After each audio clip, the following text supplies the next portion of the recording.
کہ 2021 سے یہ معاملہ چل رہا ہے، تو یہ کیس کب ہوا، کیوں ہوا اور اب ہے کہ اب تک یہ پہنچا کہاں پر ہے؟ دیکھیں، یہ بیسیکلی ایشو یہ تھا کہ مختلف ممالک تھے، جنوبی افریقہ، ڈنمارک، انگلینڈ اور جاپان اور دیگر ممالک میں اردو میں اور ان ملکوں کی زبانوں میں یہ ترجمہ کر کے بھیجا جا رہا تھا قرآن پاک کا۔ اچھا، یہ ترجمہ جو تھا یہ غلط تھا۔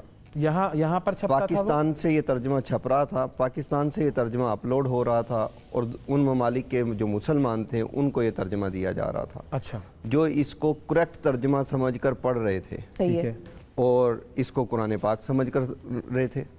اب مثال کے طور پہ آپ نے سکرین پہ یہ امیج جو لگایا، سورہ بقرہ کا پہلا چند آیات ہیں، وہاں پہ ایک فقرہ ہے، آیت کا حصہ ہے، وَبِالْآخِرَةِ ہم یوقنون، بالکل، ہم آخرت پر یقین رکھتے ہیں۔ ہاں، اب وہاں ترجمہ یہ ہوا ہے کہ آئندہ آنے والی موعود باتوں پر یقین رکھتے ہیں۔ یہ موعود باتیں کون سی ہیں؟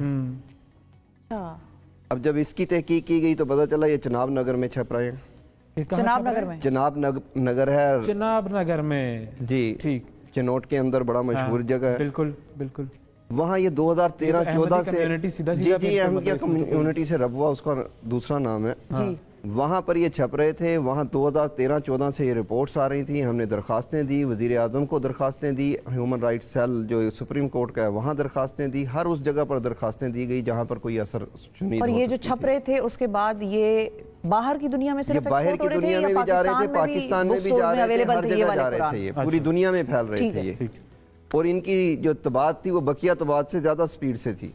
اچھا، آخر میں سپریم کورٹ اور دیگر وزیر اعظم ہاؤس سے یہ آرڈر گئے، اس پہ ایک کمیٹی بنی، اوقاف کے منسٹر نے اس کو ہولڈ کیا، اس میں یہ چیزیں سامنے لائے، ہم نے وہ سارے نسخے ان کو دیے، لسٹیں دیں کہ یہ ویب سائٹس ہیں، یہ قرآن پاک کے نسخے ہیں، یہ کتب خانے ہیں جہاں سے یہ نکل رہی ہیں۔ ٹھیک ہے، وہاں پر انہوں نے ہماری بات کو تسلیم کیا اور انہوں نے اس پہ ایک کمیٹی بنا دی کہ یہ جا کے ان طباعت خانوں پہ جا کے خود وزٹ کریں گے۔ ٹھیک ہے، انہوں نے یہ چناب نگر کی انتظامیہ سے اجازت لی تو انہوں نے اجازت نہیں دی، یعنی قرآن بورڈ کو ایک علاقے کی انتظامیہ نے اجازت نہیں دی کہ آپ آ کر وزٹ کر سکتے ہیں، اور یہ حکومت کا ادارہ ہے، یہ حکومت کا ادارہ ہے، قرآن بورڈ صوبائی ادارہ ہے۔ ٹھیک ہے، صحیح ہے۔ اس کے بعد پھر ہمیں یہ ہوا کہ جب انکار ہو گیا تو ہم نے 2018 تک اس کو درخواستوں میں چلتے رہے، آخر میں ہم نے پٹیشنیں ڈالنی شروع کر دی عدالت میں۔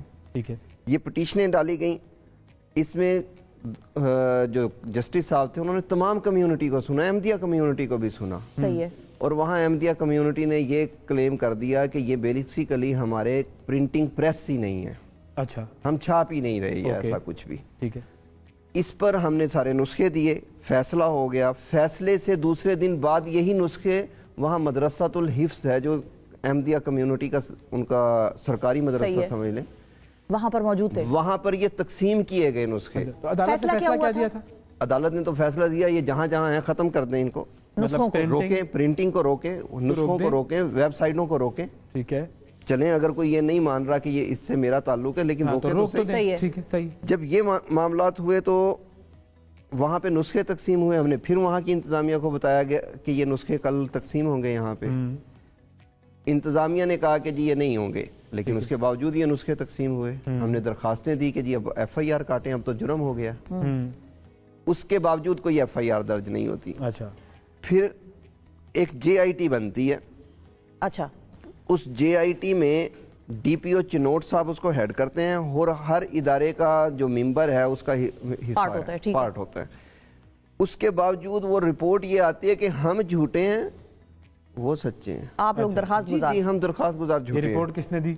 یہ جے آئی ٹی کی رپورٹ، لیکن کائنات کا ایک سلسلہ الگ سے چل رہا ہے۔ اگلے روز ایف آئی اے ایک آدمی کو گرفتار کر لیتی ہے اسی کمیونٹی کے اسی ایلیگیشن میں، اوکے، اس کا جب موبائل سے فرانزک ہوتی ہے ایف آئی اے کی، اب ایف آئی اے میرا ادارہ نہیں ہے، حکومت کا ہے، ایف آئی اے کی جب فرانزک ہوئی تو پوری لسٹ نکل آئی کہ کون کون چھاپ رہا ہے، کہاں کہاں چھپ رہا ہے، اس کو تیار کون کر رہا ہے، اس کی کاسٹ کون پے کر رہا ہے، یہ جا کہاں پہ رہے ہیں، کن کن ویب سائٹوں سے یہ اپلوڈ ہو رہے ہیں۔ اچھا، اب ہم پھر ایف آئی آر اس میں آگئے درخواست میں، اب جیسے یہ انویسٹیگیشن کمپلیٹ ہونے لگی تو میں اوپنلی ایک نام لیتا ہوں، شاہد جاوید ڈی آئی جی صاحب تھے اس ٹائم پہ، انہوں نے اپنا اثر و رسوخ کروا کے اس انویسٹیگیشن کو سپریس کر دیا، رکوا دیا۔ اچھا، پھر اس کے بعد یہ